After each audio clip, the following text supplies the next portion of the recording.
Cuando los fósiles de este dinosaurio salieron a la luz por primera vez, quienes los vieron sintieron escalofríos. Esta criatura parecía una enorme broma de la naturaleza. De no haber confirmado una y otra vez que realmente era un dinosaurio, muchos habrían pensado que habían desenterrado restos de un extraterrestre. En los estratos rocosos de la Patagonia Argentina, los paleontólogos encontraron restos craneales bastante bien conservados y varias vértebras cervicales extremadamente extrañas. Lo más increíble era una de esas vértebras. En la mayoría de los dinosaurios, las espinas neurales de las vértebras cervicales son simples estructuras óseas que sobresalen hacia arriba. Pero este animal era diferente. Sus espinas neurales eran extremadamente largas y delgadas, como dos enormes púas que salían del cuello.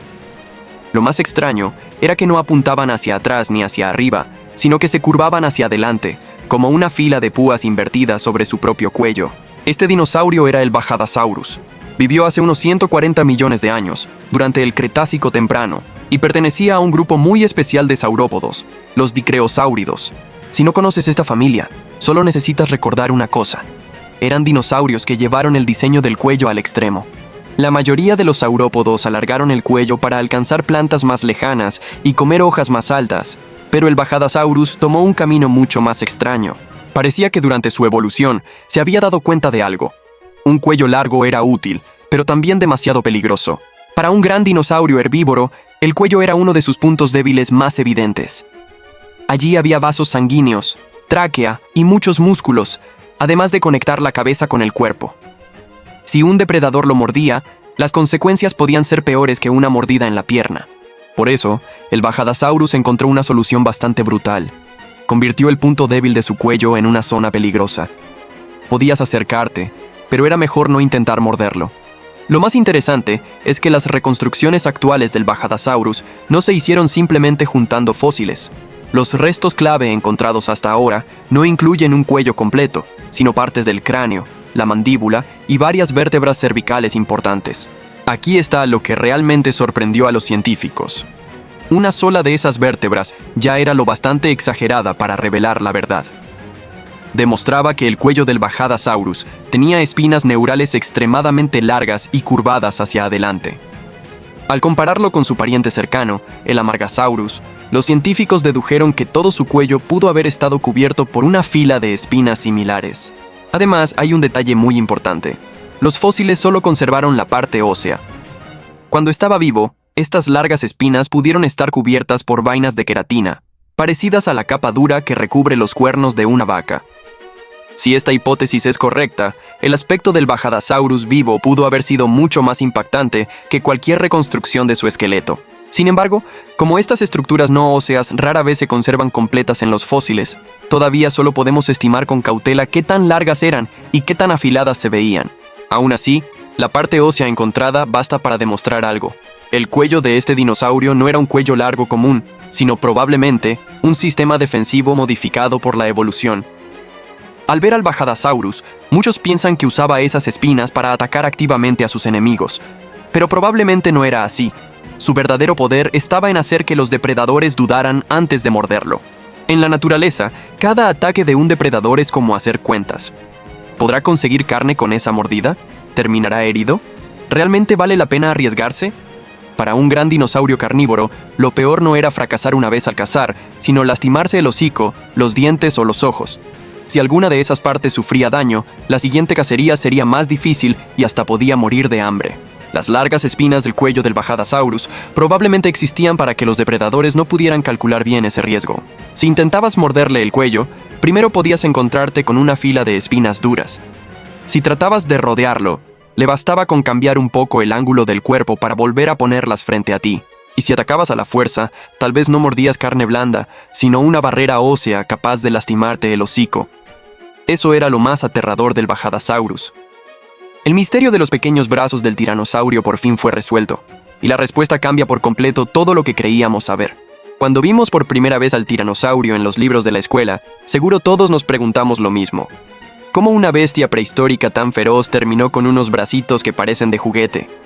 Se ven demasiado raros. Durante décadas los científicos discutieron sobre el tema. La mayoría pensaba que esos pequeños brazos eran como un apéndice evolutivo. No servían para nada y solo estorbaban. Pero, ¿qué ocurrió? Un estudio reciente cambió por completo lo que se creía hasta ahora. Los científicos Charlie Roger Scherer, Elizabeth Steele y Paul Upchurch analizaron los fósiles de 82 especies de terópodos no avianos y llegaron a una conclusión.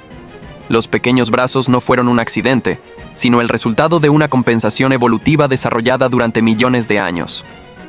Utilizaron un sistema para evaluar la robustez del cráneo. En pocas palabras, calificaron las cabezas de los dinosaurios para comprobar qué tan poderosa era su mordida y qué tan resistentes eran sus huesos. Al comparar los resultados, descubrieron un patrón muy claro. Cuanto más grande, robusto y resistente era el cráneo de un dinosaurio, más cortos solían ser sus brazos. Y esto no ocurrió únicamente con el tiranosaurio. 5 linajes independientes de dinosaurios terópodos desarrollaron brazos pequeños por separado. Es un ejemplo típico de evolución convergente, como ocurre con muchos animales actuales que terminan evolucionando hasta parecerse a los cangrejos. Además de los tiranosaurios, también ocurrió con los abelisáuridos y los carcharodontosáuridos. Por ejemplo, el famoso Giganotosaurus también tenía los brazos muy reducidos. ¿Por qué sucedió esto? Porque las presas de aquella época eran enormes. Ya fueran saurópodos de decenas de toneladas o dinosaurios con cuernos por todo el cuerpo, atraparlos únicamente con las garras era prácticamente imposible. Por eso, estos grandes depredadores fueron dependiendo cada vez menos de sus extremidades delanteras y concentraron sus ventajas evolutivas en la cabeza. Su mordida se volvió más poderosa, su cráneo más resistente, y podían romper huesos de un solo mordisco. En ese momento, unos brazos grandes se convirtieron en un estorbo. No eran útiles para cazar y además consumían energía. Con el tiempo, la selección natural hizo que sus brazos fueran cada vez más pequeños. Además, entre todas las especies analizadas, el tiranosaurio obtuvo el primer lugar en robustez craneal. Viéndolo así, realmente merecía el título de Rey de los Dinosaurios, pero sus pequeños brazos no son el único misterio. En los últimos años, cada nuevo descubrimiento sobre el tiranosaurio ha sido más sorprendente que el anterior. Por ejemplo, un estudio de 2025 utilizó rayos X de sincrotrón para escanear los fósiles de Scotty, el tiranosaurio más grande descubierto hasta ahora. Dentro de una costilla que había sufrido una fractura, encontraron una compleja red con forma de vasos sanguíneos. No eran simples marcas ni vasos sanguíneos originales conservados, sino moldes vasculares mineralizados formados por minerales ricos en hierro, ubicados principalmente alrededor de la zona donde la fractura había sanado. Esto demuestra que, después de fracturarse un hueso, el tiranosaurio desarrollaba una compleja red vascular de reparación. También ofrece nuevas pistas sobre su capacidad para sanar lesiones. Pero todavía hay algo más sorprendente. En las películas, el tiranosaurio siempre aparece mostrando sus enormes dientes, como un cocodrilo. Sin embargo, una investigación señala que esa imagen podría no ser correcta. Los científicos compararon los dientes del tiranosaurio con los de reptiles modernos. Los cocodrilos no tienen labios que cubran sus dientes, así que estos permanecen expuestos y sufren mucho más desgaste. Pero los dientes del tiranosaurio muestran muchas menos señales de desgaste por exposición. Esto indica que probablemente tenía labios similares a los de un lagarto y que, al cerrar la boca, sus dientes quedaban cubiertos. Solo mostraba esos aterradores colmillos cuando abría la boca para atacar. Ahora hablemos del lugar de origen del tiranosaurio. Antes, algunos científicos creían que los antepasados del tiranosaurio habían migrado desde Asia hasta Norteamérica. Pero un estudio publicado en marzo de 2026 aportó nuevas pruebas a favor de otra teoría. Los científicos estudiaron en Nuevo México una enorme tibia de unos 74 millones de años. Es varios millones de años más antigua que los primeros tiranosaurios clásicos y podría pertenecer a uno de los primeros miembros de su linaje. El hallazgo respalda la idea de que el linaje del tiranosaurio pudo haberse originado en el sur de Norteamérica, aunque su verdadero origen todavía genera debate. Y el misterio de Nanotyrannus, discutido durante décadas, también recibió una nueva respuesta. Durante mucho tiempo, muchos creyeron que Nanotyrannus era simplemente un tiranosaurio joven que todavía no había terminado de crecer. Pero un estudio de 2025 analizó los anillos de crecimiento y la fusión de sus huesos. Los resultados mostraron que el ejemplar estudiado tenía alrededor de 20 años al morir y estaba cerca de alcanzar la madurez completa. Es decir, Nanotyrannus no era un tiranosaurio joven, sino un género independiente. En la antigua Norteamérica, el tiranosaurio pudo convivir con este depredador más pequeño y veloz, como los leones y leopardos actuales, cada uno con su propia forma de cazar.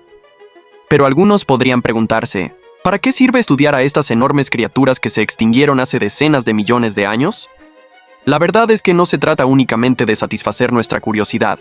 El tiranosaurio fue uno de los depredadores terrestres más exitosos y poderosos de la historia evolutiva de la Tierra. Tenía una vista muy aguda, un olfato extremadamente sensible y un cerebro mucho más complejo de lo que imaginamos. Estudiar su evolución, su supervivencia y su desaparición es en realidad estudiar los límites de la vida y descubrir cuánta fuerza puede desarrollar un ser vivo cuando enfrenta ambientes extremos y una competencia feroz. Si aquel asteroide no hubiera chocado accidentalmente contra la Tierra, quizá hoy no seríamos los humanos quienes dominaríamos el planeta. Si un mosasaurio de Hoffman apareciera de repente en la bahía de Monterrey actual, ¿podría arrasar la cadena alimenticia y volver a dominar estas aguas? En el oscuro borde del cañón submarino de Monterrey, la densidad del agua se distorsiona violentamente y aparece un mosasaurio extinto hace 66 millones de años. Pero el que llegó al océano moderno era apenas una cría recién nacida de 2,8 metros. Su primer desafío era salir a respirar por primera vez en un mar desconocido. Como reptil marino que respiraba con pulmones, su instinto lo impulsó hacia arriba. Debía llegar a la superficie en minutos o moriría por falta de oxígeno. Por fin rompió la superficie y aspiró con desesperación su primera bocanada de aire moderno. Pero algo no encajaba.